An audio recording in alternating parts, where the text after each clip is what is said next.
Добро вечер. Започнуваме со уште едно најново издание на Урбаните вести. Еве што денеска екипата на Урбаните вести подготви за вас.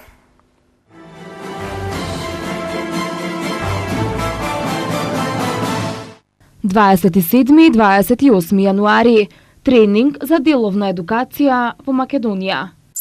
Градоначалничката на општина Кисела Вода, Билјана Беличанец Алексич, задоволна од реализираните проекти. Меѓугранична соработка помеѓу македонската општина Ѓорче Петров и косовската Хани и Елизи. Хуманитарна манифестација етно вешта жена во општина Илинден.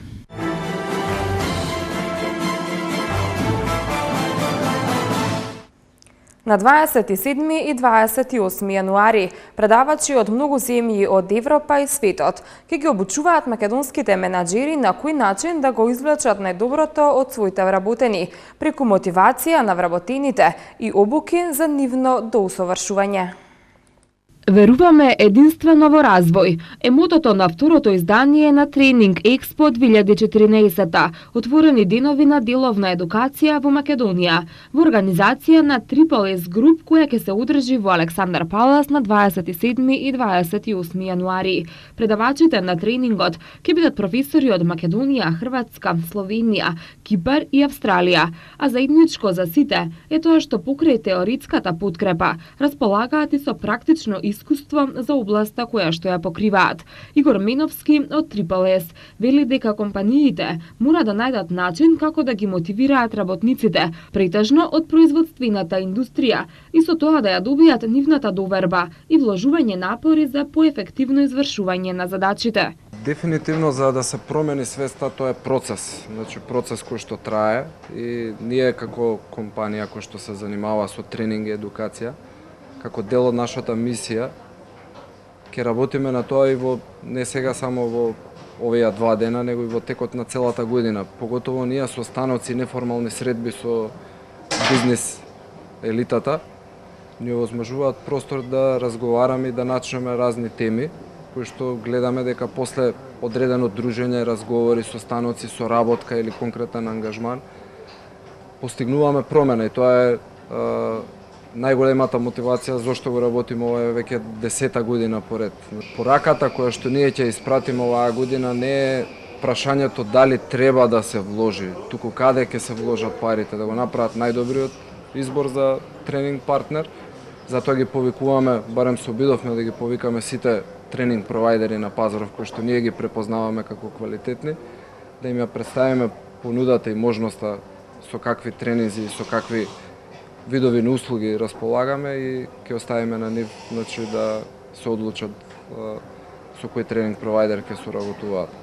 Мелита Секуловска од Лјубљанскиот универзитет објаснува дека организацијата на вакви обуки за компаниите се очекува да ја подигне свеста кај менаџерите за потребата на инвестирање во своите работници. Според организаторите, доколку барем една или две компании ја препознаат потребата од вакво менаџирање, за почеток може да се каже дека целта е постигната. Сега ќе вложиме, значи во овој период да им покажеме или да ги освестиме на некој начин компаниите колку е важна континуираната активност во областа на едукацијата и доедукацијата на нивните кадри, на оние веќе постоечките и оние кои што доваѓаат. Целината има една многу добра целина која што почнува од она што е суштинското, а тоа се финансиите, односно не само како каскотинг кој што до сега ни беше на некој начин на компаниите цел, него како да се изнајдат нови пари кои што ќе можат да се вложат во компанијата и да се зголеми продуктивноста. Па се до, нели, како што кажа претходните гости, дека до комуникациите со јавноста, интерната комуникација, до деловниот англиски, каде што ако сакаме да имаме настап и се повеќе се трудиме регионално да се поврземе и настап да Македонија и македонските компании да има на третиот пазар, тоа ќе биде една од ABC-дата која што мора секоја компанија да ја знае.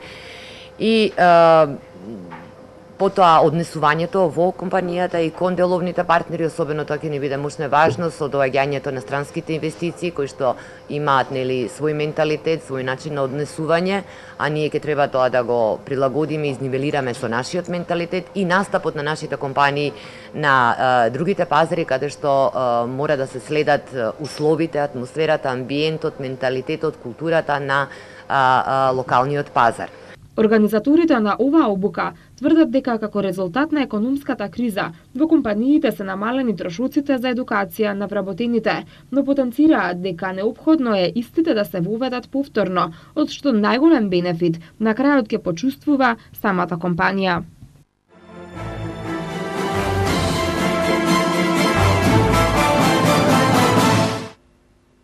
Градскиот совет го прифати предлогот на јавното предпријатие Комунална хигиена. Предпријатието да ангажира нови работници за одржување на сообраќајните површини. Комуналците предлагаат привремено да ангажираат 105 лица, кои ќе бидат ангажирани за рачно миење и метење на улиците. Според програмата за овие дополнителни активности, Комунална хигиена би ги ангажирала работниците за период од 1 јануари до 31 мај и од 1 октомври до 31 декември. Новите 100 комуналци за својот ангажман ќе добијат месечен надоместок од 9.000 денари.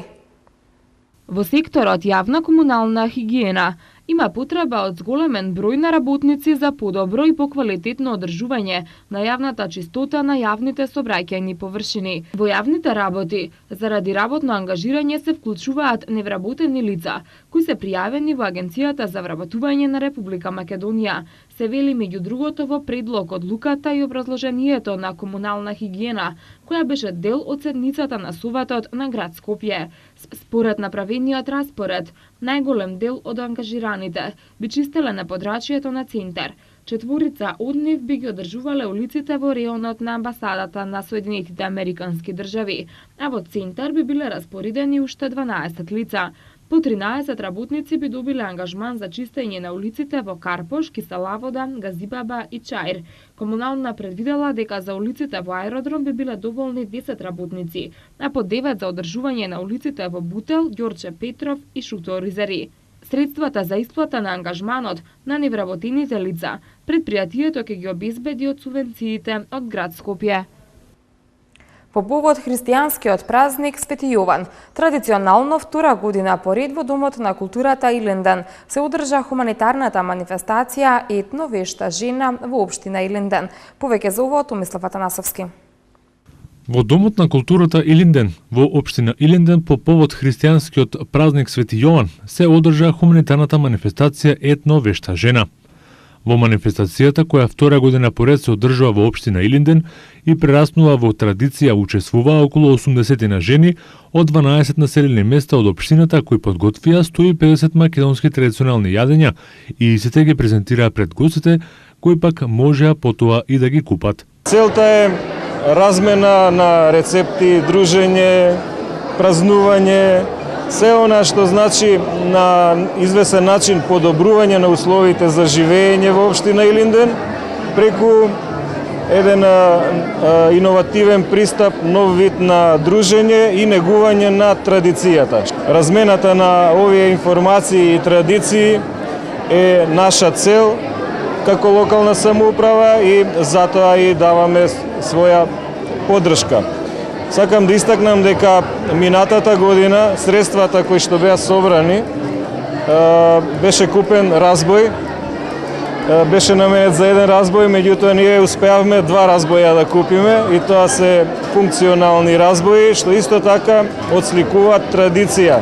За наредната година исто така планираме да земеме еден вид на клавир кој што ќе остане во просториите на Домот на култура, се со цел понатаму исто да се користи токму за ваква намена. Ова е единствено втора година поред се случува во општина Илинден, каде што се опатени сите 12 села, поставени на 4 маси. Вешта жена дава поддршка во однос на вештите жени кои заедно со општината Илинден, начело со градоначалникот, затоа што ова беше идеја нивна. Посебно ни е драго што минатата година резултатот се гледа од средствата со кои беа продадени производите е купено разбој. Оваа година иста цел има, со тоа што дополнително ќе се договориме за што ќе се наменат средствата. Со ова докажуваме дека македонската жена е секогаш на прво место кога е во прашање семејството и подготвување на вакви убави производи. Манифестацијата беше од хуманитарен карактер, па така собраните средства ќе бидат наменети за хуманитарни цели во општината. Настанот имаше и надпреварувачки карактер и за трите најдобро подготвени јадења беа предвидени и пригодни награди. Покрај вештите жени од општината со своји традиционални јадења се представија и вештите жени од градот Скопје. Во музичкиот дел, која што ги негува и пренесува етно вредностите на македонската кујна, со сплет од македонски ора настапи ансамблот за народни песни и ора Илинден 72.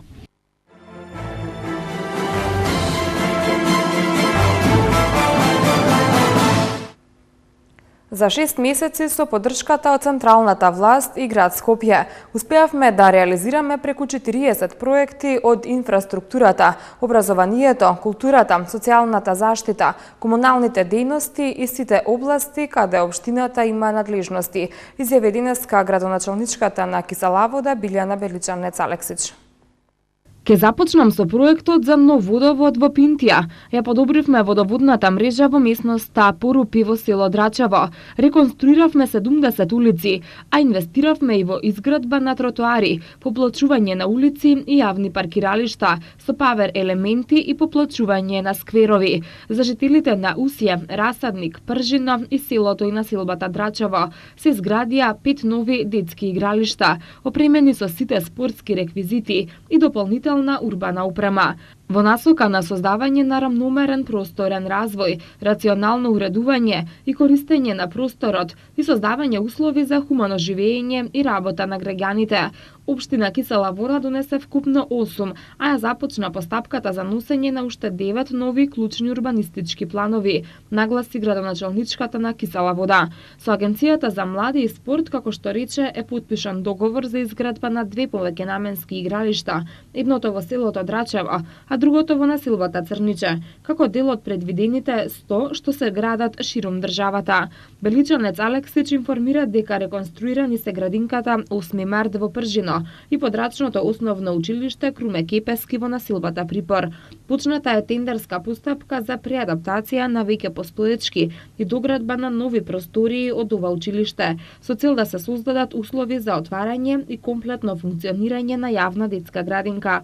Најави дека учениците од основното училиште Рајко Жензифов во населбата Драчево новата учебна година ќе ја почнат во целосно нова училишна зграда на 2 ката. Со формирање заедничко прекогранично тело, кое ќе ги менаџира водните ресурси на коритото на реката Липенец, а што е во согласност со Европската директива за води. Ќе почне меѓуграничната соработка помеѓу македонската општина Ѓорче Петров и косовската Хани и Елизит, поранешна генерал Јанковиќ.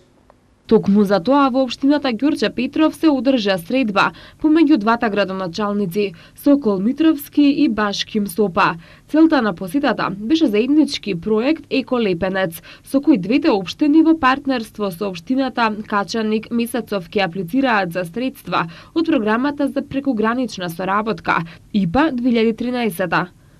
Главната цел на проектот е заеднички придонес во одржлив развој на прекограничниот регион и подобрување на квалитетот на живот преку заштита на водата на реката Лепенец, која представува заеднички природен ресурс.